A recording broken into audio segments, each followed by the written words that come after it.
I want the bets from Betting Weekly, because we win.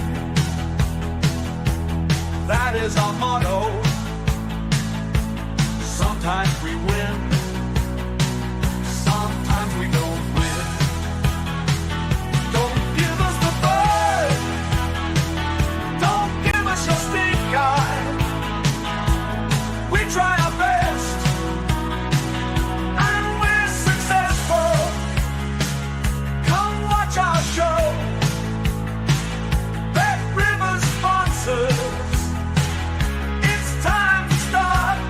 Enjoy the show.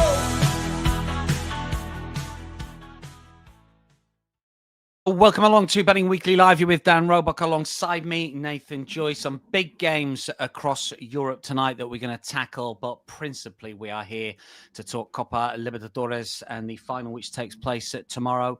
Hence, Nathan is with us. Nathan, how are you doing?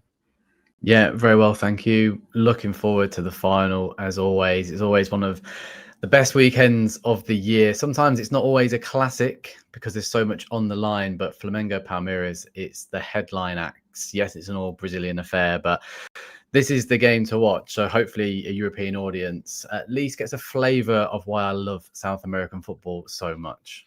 Yeah, I think around the world, stateside, Europe, it's become big. I mean, I know it's massive in South American football, obviously, but I think because there's more exposure, there's more interest in the Copa Libertadores, and the Brazilian league, and I hope you agree with this, has probably got better over the last, 3, 4, 5, 6 years.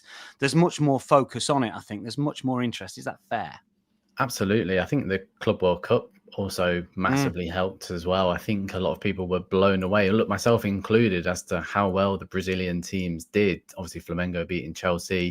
Palmeiras got out of a fairly tricky group as well. So it showed that there's a lot of talent on display, and the amount of players who are going back to Brazil. I would say Brazil is borderline with leagues like the La Liga now. Like you can take out maybe the Real Madrids and the Barcelona, but the rest in behind, there's not too much difference. And I don't want to bring him up again straight away, but Esteval, look at how well he's adapted to the Premier League. I think there's so much focus on what about the physicality and are they going to deal with it? Well, the Brazilian league is physical. There's a demanding schedule. So the fact that players coming over, and if they're given an opportunity, are delivering, I think then people are sort of looking over to be like, well, what else is going on in Brazil? And what is a fuss about this Libertadores?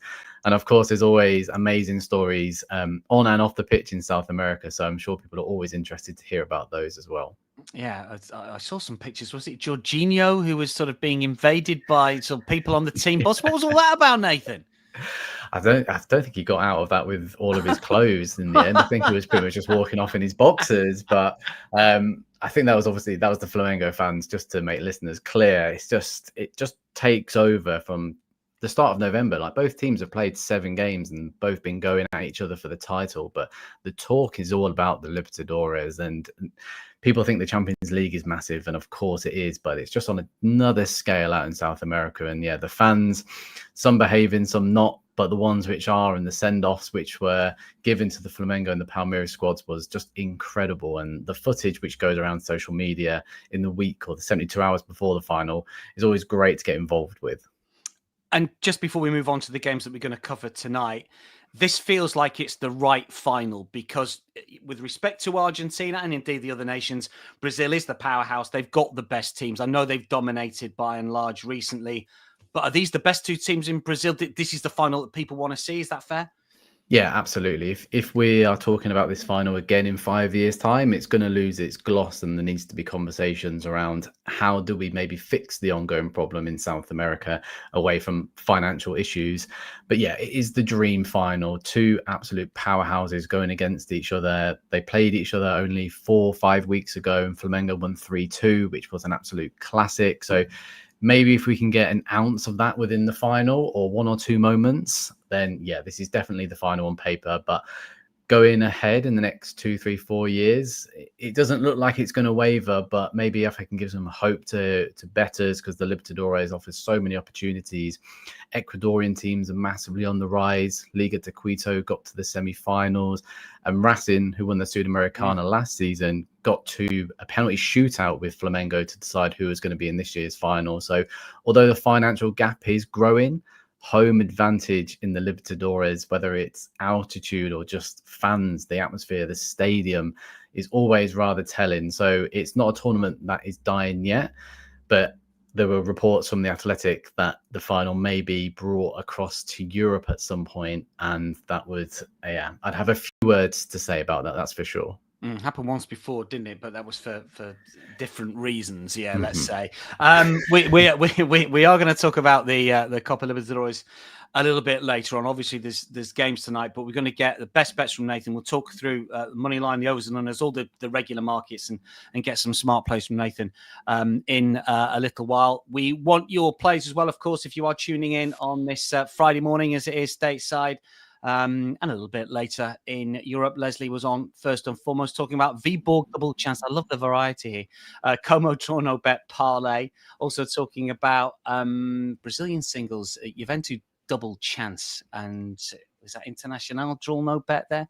Red is with us as well, who likes Ipswich -1. I've asked Jack Wright for a championship play, so we'll mark your card with Jack's best bets in that Ipswich game. Father Brian says Rafa Mir one shot on target -200 and over 1.5 plus 240 average.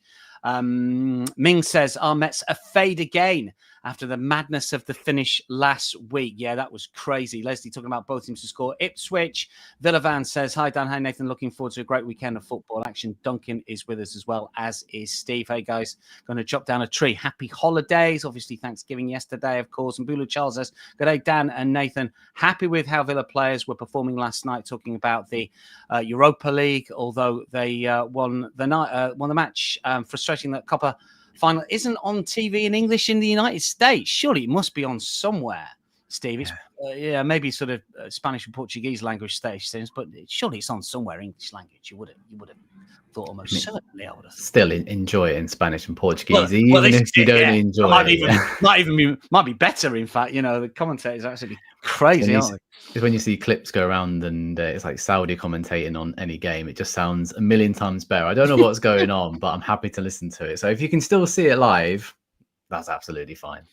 Look, we are going to give you some thoughts and some picks and some leans when it comes to the action tonight. There are games in Germany, in France, in Italy, in Spain. We've got that championship game as well. A lot of you talking about that already. Villa fans saying Ipswich should win to 0 tonight. That's plus 160. The first game we're going to talk about is the Borussia Mönchengladbach game against Leipzig. I've been sweet on Gladbach recently because Eugene Polanski was given the job full time ahead of the win against Heidenheim. Talked about this with Steve and James on the European show of the other week. They won 3-0 and they've won their last 3, but against St. Pauli and Köln. So I'm not quite sure if the form is going to stand up here against a very good Leipzig side who are looking like best of the rest in Germany. Nathan here. They were battered on the opening weekend by Bayern, but since then have won pretty much every single game. I know they lost a couple of games against Hoffenheim, but they are a good side here, and my run on Gladbach might just end. What are your thoughts on the Borussia Mönchengladbach Leipzig fixture? Yeah, you could extend it further with the hosts if you throw in the random friendly they had and their cup game against the Bundesliga second tier side. So 5 wins on the bounce. A lot of people wanting to have a bet on any football match will click onto their preferred sort of source here and see, Mönchengladbach have won 5 in a row and Leipzig come into this having lost 3-1 on the road to Hoffenheim. But without focusing too much on the visitors, because I think man for man, they're a much stronger side, right? But I think this sometimes when you look at the betting, it's been influenced by that recent record. But as you've alluded to, Dan, have they beaten anyone solid? Yes, a 4-0 result against St. Pauli was great, but look where San Pauli are in the league. And it's the same with the weekend result against Heidenheim. And in Cologne, they actually scored, well, they missed, but scored the rebound. So effectively scored 2 penalties in that match. But Cologne had double the passing, triple the corners, 19 shots to 9. So maybe they were slightly fortunate at the moment, the way in which results have been going for them and confidence has improved. But sometimes I like to look at these matches to be like, is that false confidence when you're coming up against a quote unquote title contender? They're obviously not going to get close to Bayern, or they shouldn't win the league anyway, but they're going to be the closest contenders. So I actually think Leipzig on the minus 0.25 Asian handicap line is a solid bet. I mean, I don't like to lose bets, but sometimes I'm almost willing to part with half of that if I feel like there's protection there. And around the evens line, I'd be happy to potentially fall on my sword if Leipzig do me a disservice here. But Mönchengladbach, I don't think we can necessarily rule out the start of the season as well, because once we start going through that, they've been playing teams in the top 10 plus, where recent weeks they haven't been tested in a while. So while confidence has improved, if they're not playing teams anywhere near the level of Leipzig, I think that needs to be factored into the betting here, which has potentially been missed, which is why we get that generous added protection on the Asian handicap line. And so I'd favor the visitors here to potentially nick this, just based on that, like I said, that maybe that false sort of market which has been created because of this good form, but the random friendly in between as well, in the cup game where they still conceded against the team in the second tier. There are slight red flags there. And so I think there's things we can read between the lines, and that's created a good price for the visitors. Yeah, I think that is absolutely fair. And as I mentioned before, I've been sweet on Borussia Mönchengladbach recently. They changed their style a little bit. They've been a little bit more counter attacking, and it's worked for them against the sort of lesser lights. Whether it'll work against Leipzig, I tend to think it will not. And if Gladbach was sort of, plus 250, plus 300 here, I would look at them. But the price is gone because of that run. Yeah. But you're right. They're knocking over minnows at the moment. In the end, Gladbach, I mean, Polanski's got them out of the relegation zone. They're not going to go down. They will settle in mid-table where they probably should be. I think they will find their level. Just one player, a couple of players I just want to mention in this game. Tabakovic is one of them here. He's plus 155 to score at any time, the Borussia Mönchengladbach player. He's on loan at the minute at Gladbach. He's had a great season. He's got 7 goals in 10 appearances, 7 starts. He's scored in his last 6 games for club and country. He's got 11 for club and country this season. He plays for Bosnia-Herzegovina. He scored in a crucial game in the World Cup qualifiers. They made it through to the playoffs a couple of weeks ago.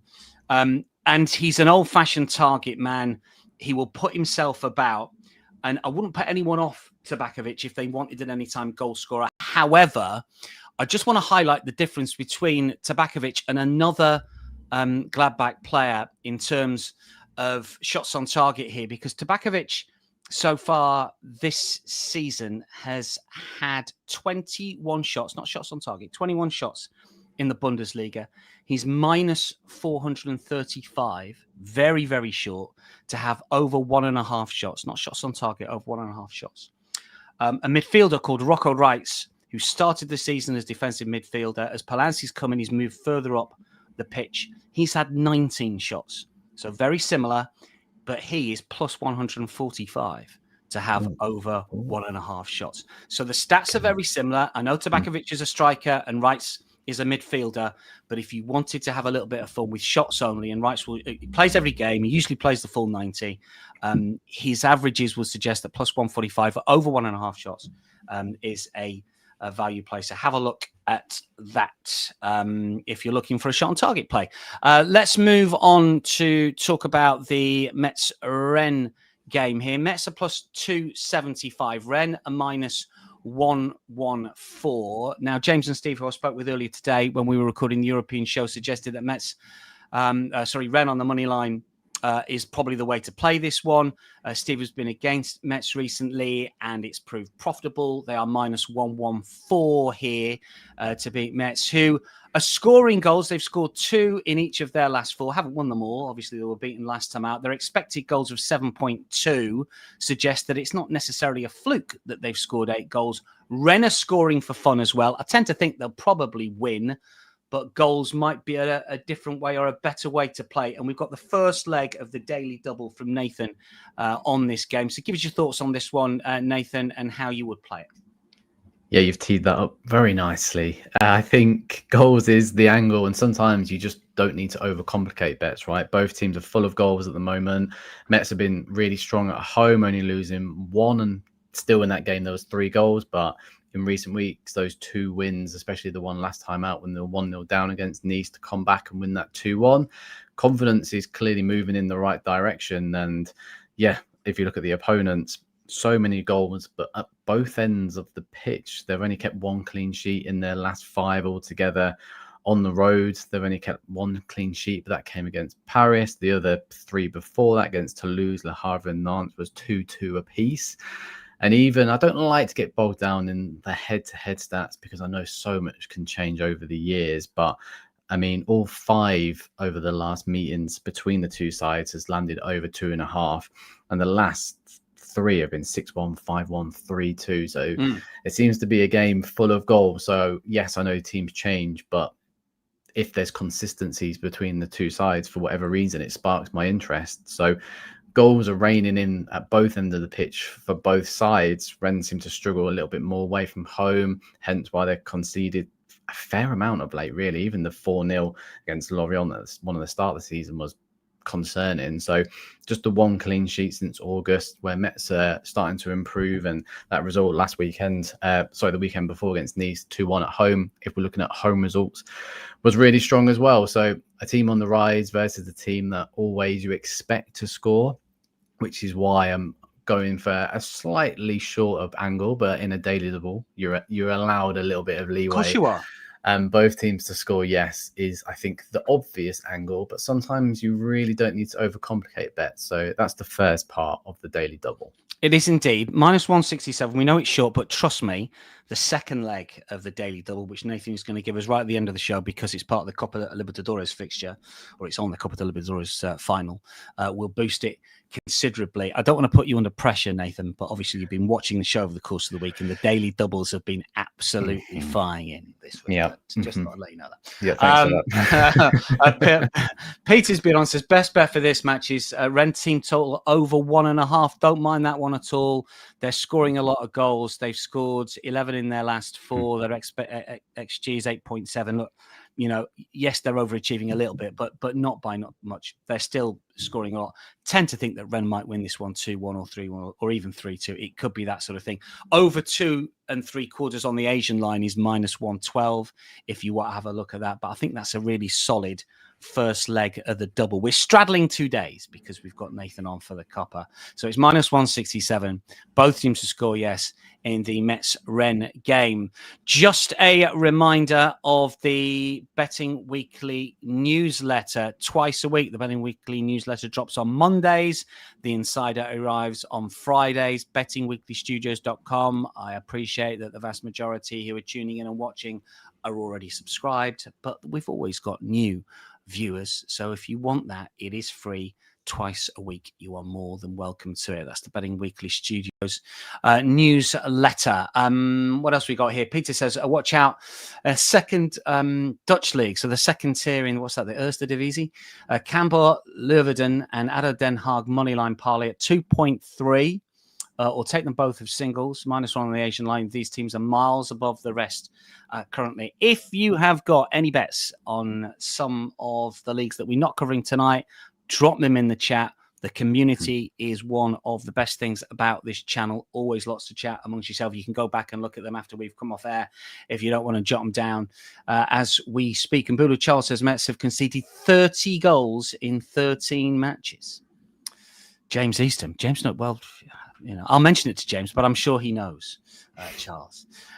Any thoughts on the ladies? Is there women's games to that? I've not looked. I've got to be honest with you, Leslie. Not looked at the women's games today. Right, that's Metz against Rennes. Como Sassuolo. Just a brief look at a couple of the other matches here. The Italian game sees Como at -148. I thought straight away that I'd be playing this. Because they were brilliant against Torino when they won 5-1 on Monday. But when they've been minus money at home this season, which is on 4 occasions. They've drawn on 3 occasions, so they're not watertight home. I think teams are not working out Como, but they are heading to Como with a lot of respect, and they're not thinking, well, this is a team that we can beat easily. Sassuolo are promoted, of course. They're plus 400. The tie is plus 265 here. These two sides have met in the Coppa Italia already, with Como winning 3-0. Very much rotated squads for that game. It's 6th versus 8th in Serie A. In terms of expected points, it's 4th versus 15th. There's a lot to like about Cesc Fabregas's side, but Sassuolo are unbeaten in 4 away from home. 3 wins in their last 4, beat Atalanta last time out. And in the likes of Berardi and Pinamonti, I mean, Domenico Berardi has just been brilliant for Sassuolo. When they went down, he stayed with them. He's had chances to leave over the last 5-6 years, and he hasn't. He's a terrific player. He's getting on a bit. Anytime goal scorer, plus 300. Pinamonti is an interesting one if you want a shot on target. He's short for a shot on target. He's minus 180. To have an over 0.51 shot, so just to have one. But I mean, it's a shot on target monster. 15 shots on target this season, at least one in 10 of 13 matches. You know, that's 77% strike rate. You're looking at minus $3 here. So minus 180 if you like betting them short, couldn't put you off that. And Nico Paz, who's the standout player for Como this season, since he joined at the start of last campaign, he scored 11 Serie A goals, 9 of which have been at home. He's a little bit of a homer. He's a very good player. He's got 5 goals and 4 assists this season. 4 of his 6 goals have been at home this campaign. So plus 135 anytime goal scorer, if you like that one. And Bodo Charles has actually got the stats from James's Substack. I see. Leslie says Spain-Sweden is the women's game. I've not looked at that one. I've got to be honest with you. That is Como against Sassuolo. It's a difficult one. I'd have a look at a Pinamonti shot on target. I'd stay away from the others. Getafe Elche, Nathan, we've got a couple of thoughts on this one from your good self. I mean, I thought this was a real dog of a game to look at, I must admit.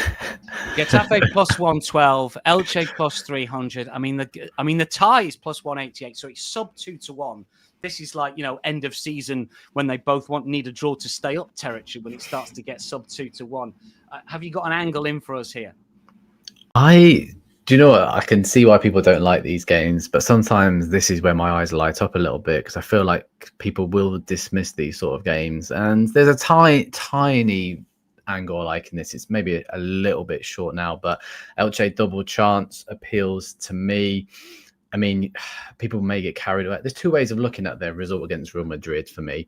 You can say that they were knackered towards the end of that, and will that potentially impact them, although they've had 5 days rest in between? Or is that giving them the confidence boost because this is a side that normally likes to play 5 at the back? But I think away from home, they're just going to look to try and nick draws. And yes, they haven't won away from home yet, but 3 draws and 3 losses. But if we look at the draws, draw away to Atletico Madrid earlier in the season, a draw and scored 2 against Sevilla, where obviously Barcelona got absolutely spanked by them as well. So that's something to consider. And then Osasuna draw, which you'd like to expect from them. So I just think there's a nice angle here. I like Rafa Mir up top, a sentence I didn't think I'd be saying about 7 years ago when he was on loan at Nottingham Forest and it was a complete disaster. But since he's obviously progressed, I think that's a great loanee.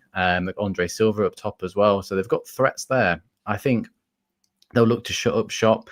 Getafe come into this on the back of not scoring in the last 180 plus minutes, 2-1-0 defeats. At home, been incredibly inconsistent.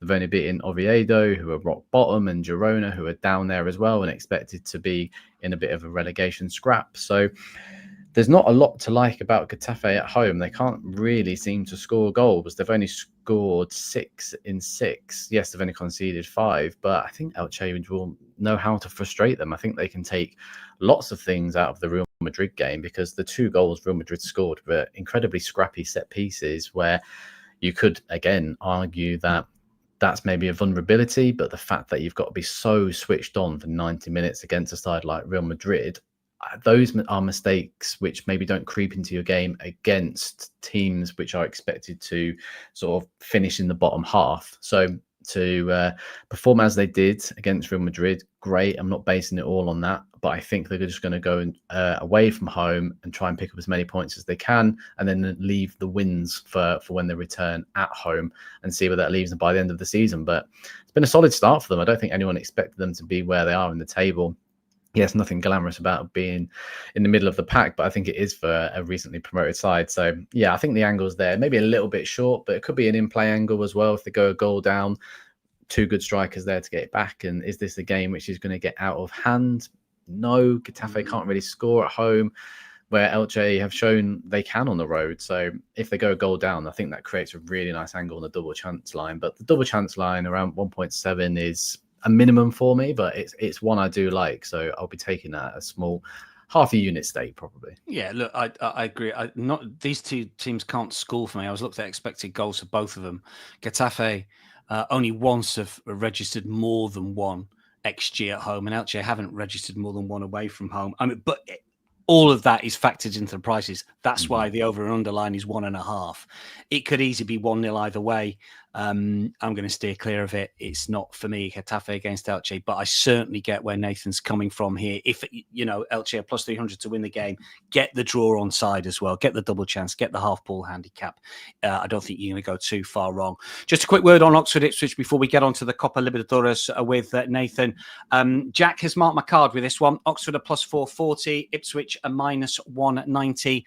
The tie is plus 270 here. This is what Jack told me earlier today. He says, I probably have to go with Ipswich -1 at plus 102 and Philogene to score or assist at plus 130. He went on to explain that double game weeks are tough in the Championship. The bigger squads have a massive advantage. He said Oxford got out of jail on Tuesday and were away. Ipswich can rotate, something that Rowett doesn't have the luxury of. Expect Philogene and one of those to come in after being on the bench at Hull in midweek. Came on after 66 minutes and provided the assist for the opener 3 minutes later. So if he does start, obviously you've got that running for you. He also said watch out for Sindrawale Ageli. One to enjoy tonight if he starts. A Norwegian, well, I think he's Norwegian, came off the bench on Tuesday, cost them $23 million from Nordsjælland, a Championship record. He's plus 165 to score at any time. We'll see if he starts. Jadon Philogene plus 190 to score at any time. But the better play, according to Jack, is Philogene score or assist at plus 130.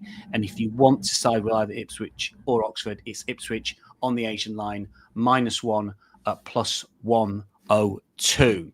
That's the Championship game tonight, 3 p.m. Eastern. Let's get some thoughts on the Copa Libertadores.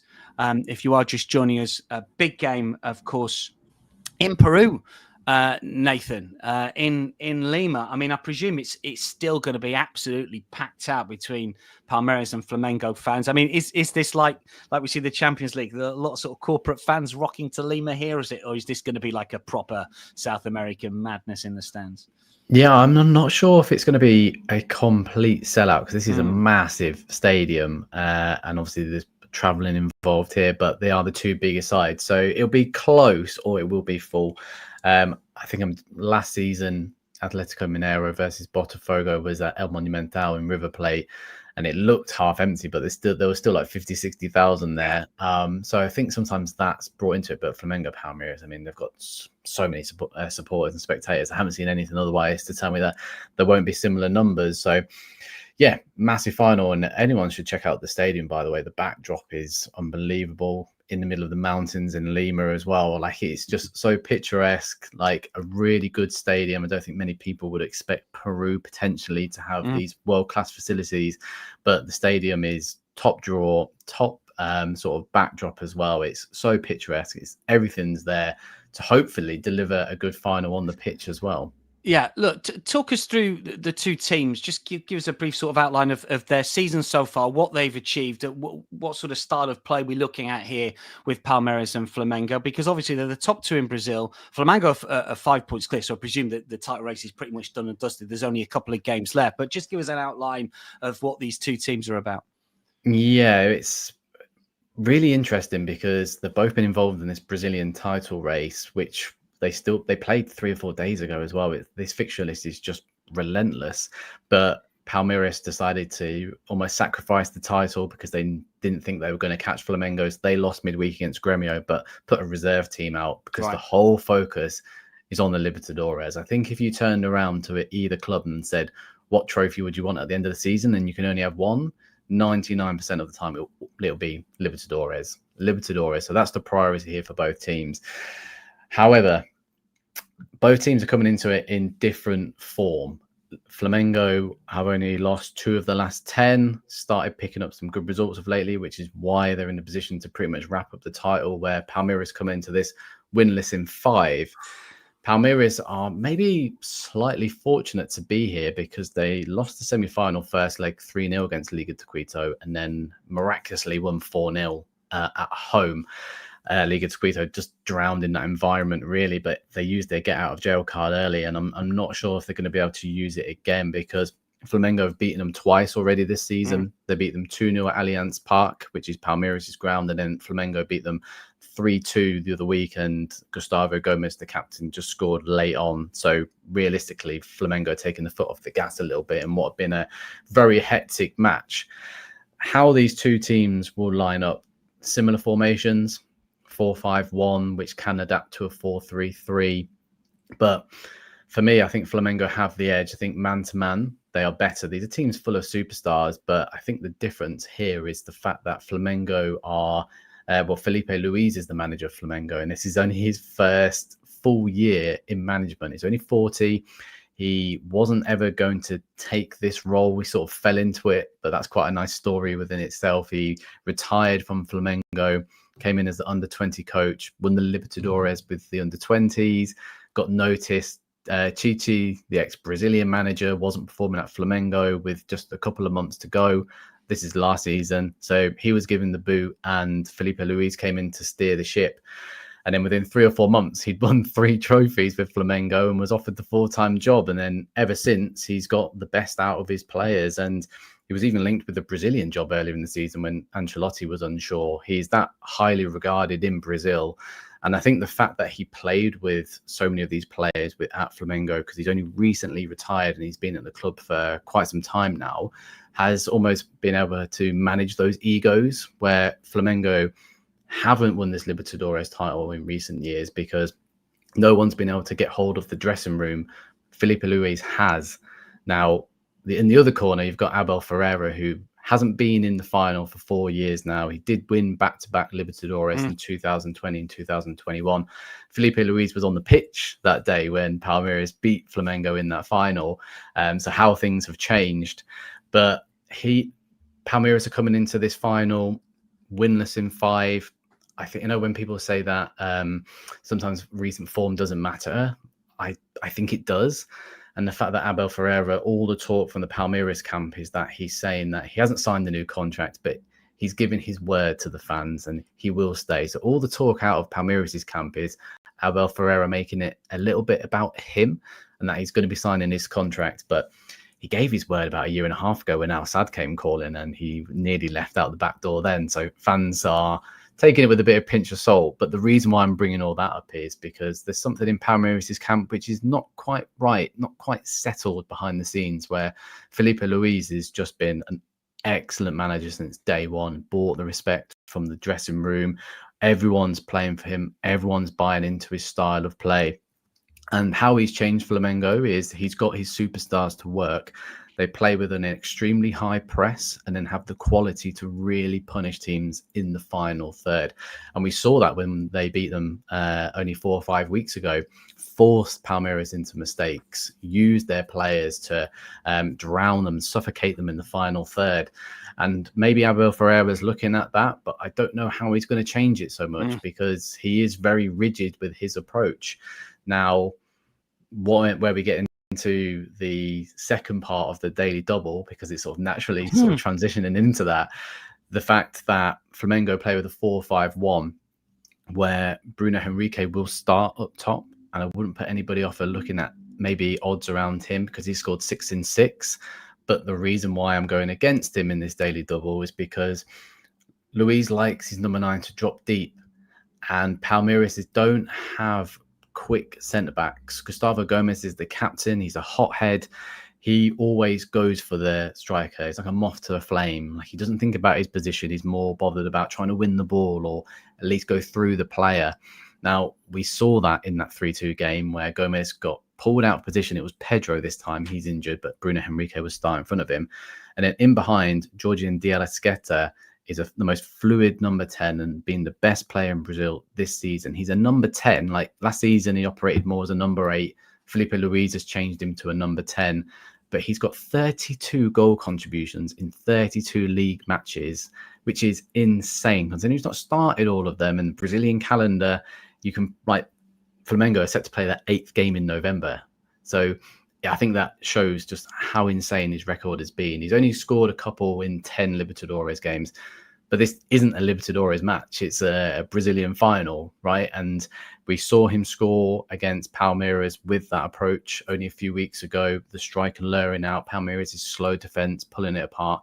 De Arrascaeta he just looks so lethargic on the ball. His approach is very much like Messi. And I'm not saying he's as good as Messi or anything like that, but the way in which he plays football, he can almost look a little bit lazy at times, but then he can just turn it on. And it doesn't look like he's putting too much effort behind it, but he's a very, very technical player. So he's making up the second part of this daily double. Hopefully Metz get the goals required to take it to the final, but he's a brilliant price to either score or assist. And like I said, 32 goal contributions in 32 games in the league is absolutely ridiculous.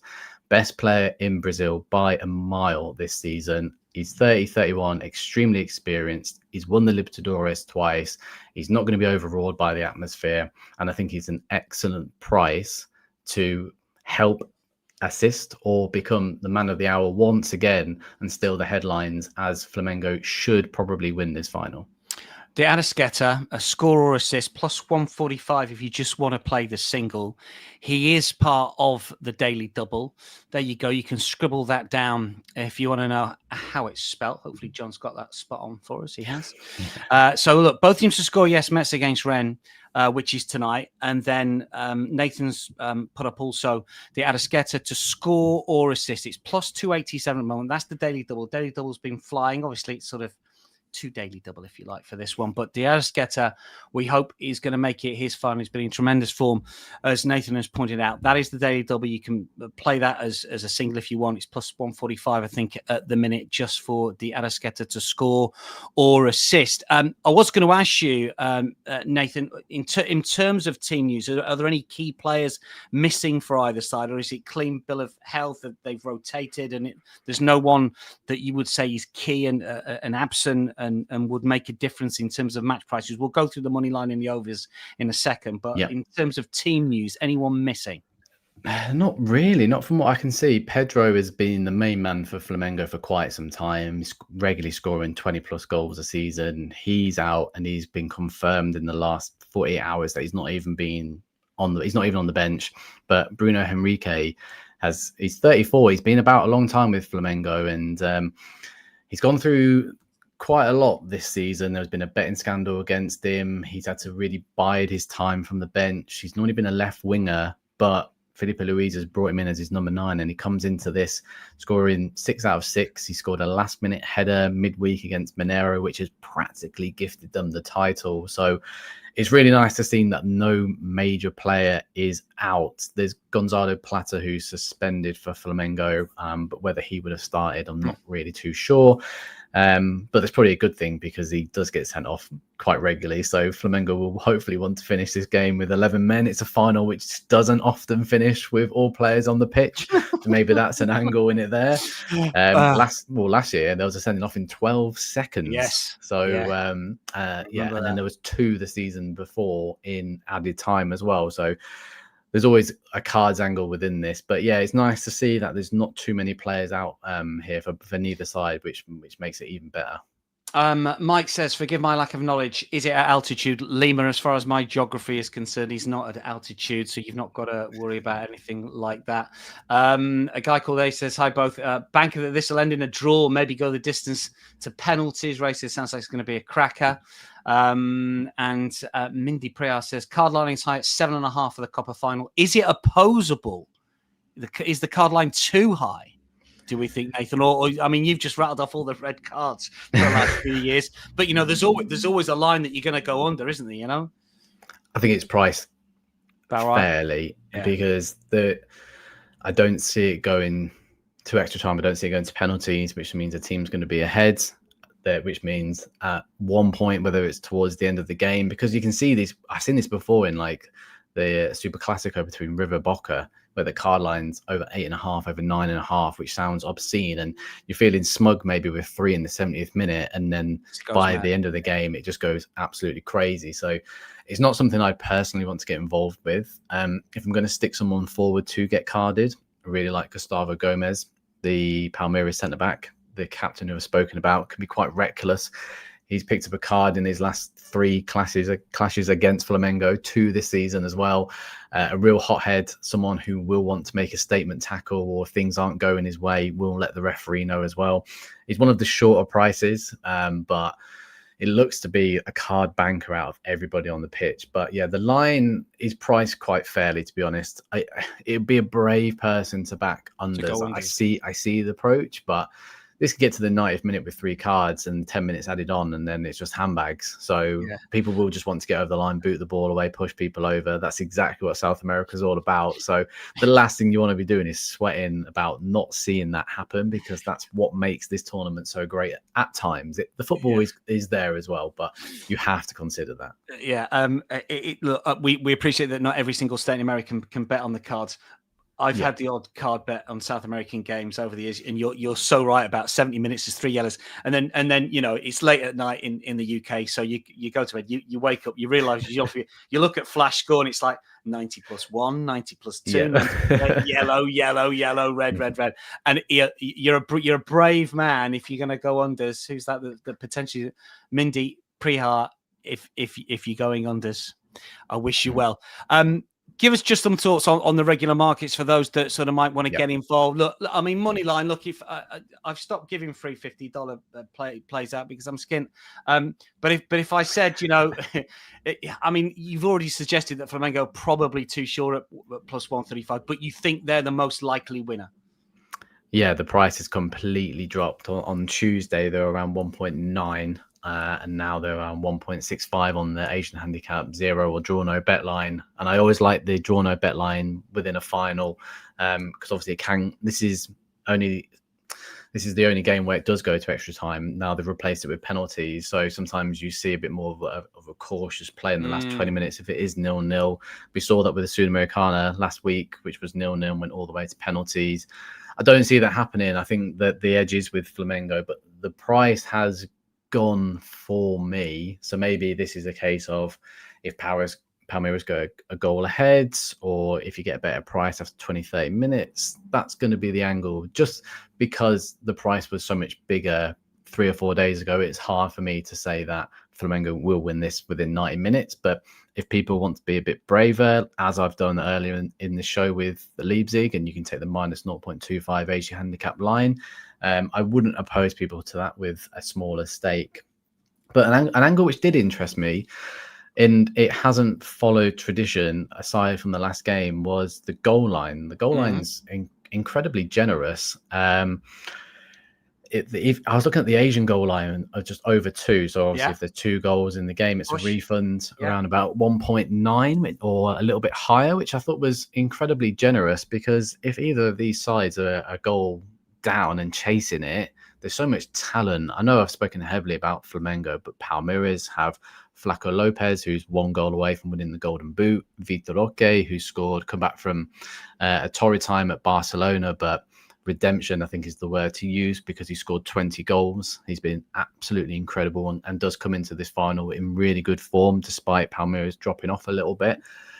And the fact that it was 3-2 last time out, that was 5 goals. So you only need 2 for a refund. And I'd be really surprised if this is... I don't think this would be 0-0. People who listen to me on the show, I'm really bold when I put a 0-0 out there, but I just don't see that happening. And I'd be really surprised if it's just a 1-0. I think, like, if we look at the reverse fixture between Palmeiras and Flamengo earlier on in the season, which Flamengo won 2-0, they were late goals when Flamengo sort of got Palmeiras who were a little bit tired. Palmeiras missed a penalty in that particular match. So if that had gone in, arguably you could say that was going to hit the goal line. And I just think, like, yes, there's no altitude, but this is going to be hot. This is going to be the 8th game each. Like, mistakes will come into play here, especially if a team goes a goal ahead. And Flamengo, if they continue with their high press, like, Palmeiras could suffer at times, but Flamengo are vulnerable from set pieces, if I'm going to throw in an Achilles heel for Luiz's side. And Palmeiras have Vitor Roque, who's incredibly small but scored a header against Flamengo. He's very good in the box. And Gustavo Gomez is just a menace and just a man mountain who always scores from set pieces when he gets the opportunity. So the over 2 Asian line really -108. Yeah, -108. So just a little bit shy of even money.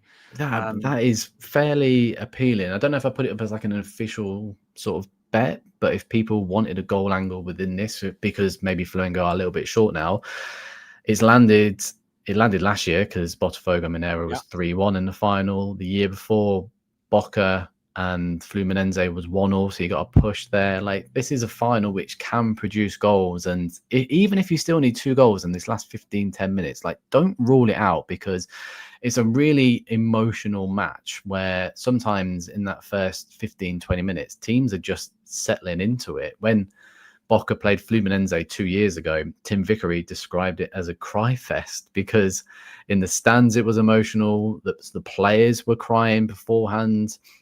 It took 20 minutes for the game to get going. So I think sometimes bookmakers lean into that angle a little bit too much, but towards the end of it, this is the trophy everybody wants to win. So if you're chasing a goal and Palmeiras know the title race is over, Flamengo can afford to rest people in the next match, people are going to be throwing everything at this. So it does seem slightly generous, I must admit. It's not a trend which follows with both of these teams.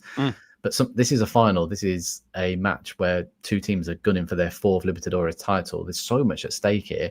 So, yeah, I think instead of looking for a cagey match on the unders, I think the opposite way is actually appealing, because I'm looking more at the 2 teams now rather than looking at head-to-head history, if that makes sense. Yeah, no, absolutely. And in a way, and usually this is not the case, but overs in a game like this is actually counterintuitive. It's actually sort of swimming against the tide a little bit, because everyone's looking at that line at -1.5 and thinking, well, it's going to be low scoring. I mean, look, obviously we're hoping that Metz Rennes is both teams to score yes tonight. But if it's not, a little same game parlay on over 2 on the Asian line and De Arrascaeta to score or assist for your sort of same game parlay for the Copa Libertadores is not the worst idea at all.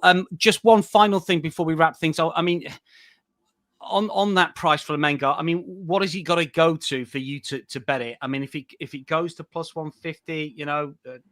If it goes to 6-4, are you interested in that? What price has he got to go to? Has it got to be each of 2, or do you think it's just not going to get to a bettable price for you?